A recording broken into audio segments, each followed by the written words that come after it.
El nervio vago, considerado el principal componente del sistema nervioso parasimpático, está profundamente comprometido o relacionado con la relajación, el descanso, la recuperación, la frecuencia cardíaca, la salud, la respiración y el aprendizaje. Por cierto, la palabra vago no quiere decir que sea un nervio sin oficio, un irresponsable, o que pase los días sin un propósito. La palabra vago simplemente significa que deambula, que va de un lado para otro, y esto se debe al hecho de que sale del cerebro y va por todas las partes de nuestro tronco, pasando por el corazón, el hígado, los pulmones, la vejiga, los intestinos. Es como que vaga por todos nuestros sistemas, llevando y trayendo información. Por eso a los científicos que lo descubrieron les pareció bien llamarlo así.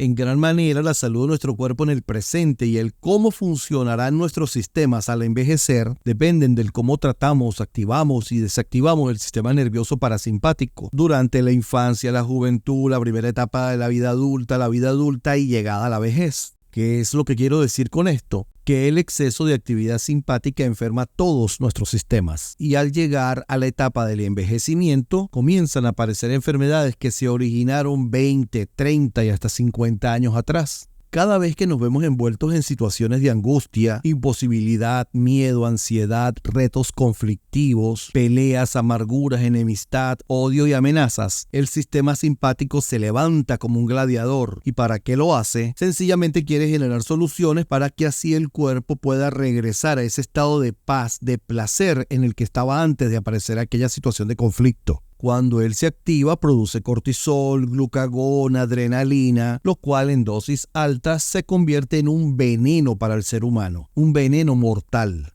Siempre que estamos ante el miedo, las peleas, la amargura, la imposibilidad, las amenazas, comenzamos a producir ese veneno que daña el corazón, las vías respiratorias, la digestión, los huesos, el hígado, el cerebro. Y no solo se trata del mal momento que se vive en el instante, es que todo esto se convierte en una especie de deuda que nos será cobrada cuando lleguemos a la vejez. Siempre que se activa el sistema nervioso simpático, produce una especie de estrés en el sistema nervioso parasimpático, porque este tiene que comenzar a hacer un trabajo para tratar de regresar el cuerpo a la normalidad, para evitar que explote el estómago, un intestino, que se paralice el corazón, que tengamos una insuficiencia renal o respiratoria. Entonces comienza un trabajo intenso para poder producir hormonas y neurotransmisores como la dopamina, la prolactina, la oxitocina, que contrarresten el glucagón y el cortisol, pero lamentablemente, como insistimos en esos pensamientos y nos concentramos en la situación de estrés, en la situación de miedo, en la situación de angustia, persistimos en pensar de forma negativa, entonces se eleva más el cortisol, más la adrenalina y es como si comenzásemos a aplastar, a amarrar, a impedir el funcionamiento del sistema nervioso parasimpático. Por supuesto, siempre que hay miedo, siempre que hay una situación de estrés, la ínsula comienza a crear esos escenarios de terror, esos escenarios con desenlaces fatales. Pero nosotros, al no entender que solo se trata de una advertencia de algo que tal vez podría pasar y que el cerebro lo está construyendo con el único propósito de que hagamos todo lo posible para evitar que esto ocurra, lo tomamos como un hecho profético, o sea, simplemente esta desgracia es la que va a ocurrir. Entonces elevamos el trabajo del sistema nervioso simpático al nivel que prácticamente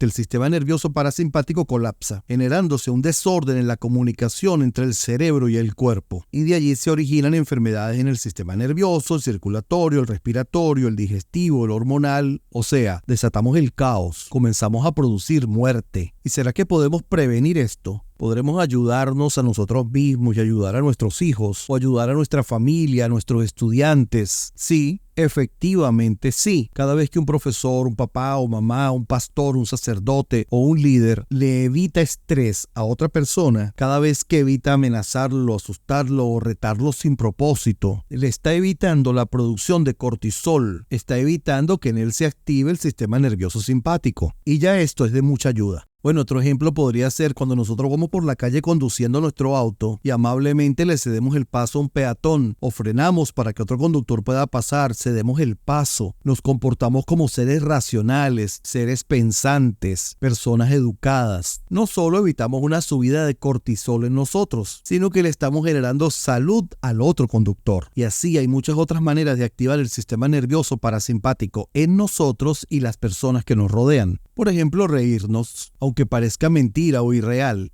La risa es curativa porque ayuda a minimizar el cortisol y genera un importante equilibrio funcional entre el sistema nervioso simpático y el sistema nervioso parasimpático. No importa si te ríes solo, si te ríes acompañado, de cualquier modo, siempre que te ríes estás bajando los niveles de cortisol, elevando los niveles de dopamina y generando salud en tu sistema nervioso parasimpático, ya que la risa estimula y activa el nervio vago. Cuando un ser humano se ríe, y mucho más si lo hace a carcajadas, eleva el consumo de oxígeno. Y esto hace que se estimule sanamente el corazón y se dispara la producción de endorfinas. Cuando recibimos esa dosis extra de endorfinas, se eleva la motivación, nos sentimos positivos, capaces, fuertes, y esa sensación hace que el cerebro reciba placenteramente la información que se le envía. Entonces el aprendizaje es mucho más fácil cuando estamos riendo que cuando estamos con una cara triste o amargada. Como bien lo dijo Benítez, el humor y la risa contribuyen a generar una sensación de bienestar, y al crear un ambiente agradable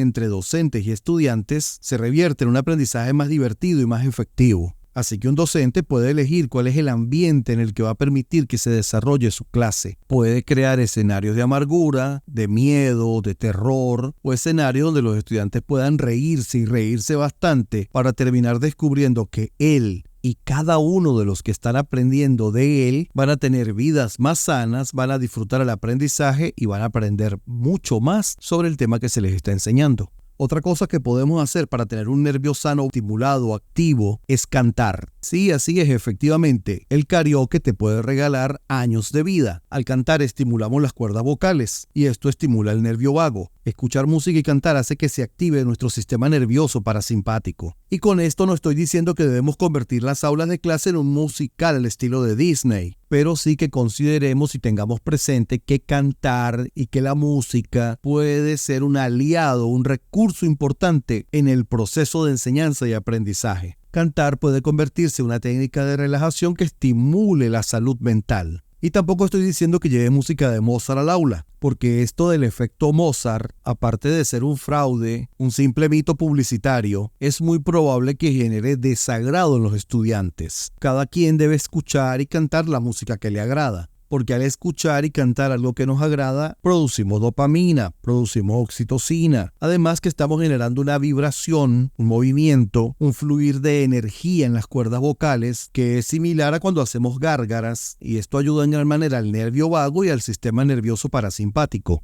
Y otras cosas que podemos hacer para estimular el nervio vago y tener un sistema nervioso parasimpático sano, y que incluso podemos enseñar a otros a que lo hagan para que gocen también de salud, de bienestar, es por ejemplo aprender a respirar de forma consciente, introducir el rostro en agua helada, comer alimentos amargos, dormir en la oscuridad y con absoluto silencio, hacer ejercicios y cualquier cosa que nos guste hacer que eleve la oxitocina. Recordemos siempre esta regla: más oxitocina es igual a menos cortisol. Menos cortisol es igual a menos estrés. Menos estrés es igual a más vida.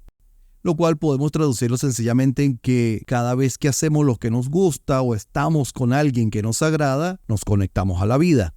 Entonces, sencillamente hagamos de nuestros espacios de enseñanza escenarios donde fluya la oxitocina, y de esta forma haremos que los estudiantes aprendan desde el amor. Es decir, que aprendan por placer.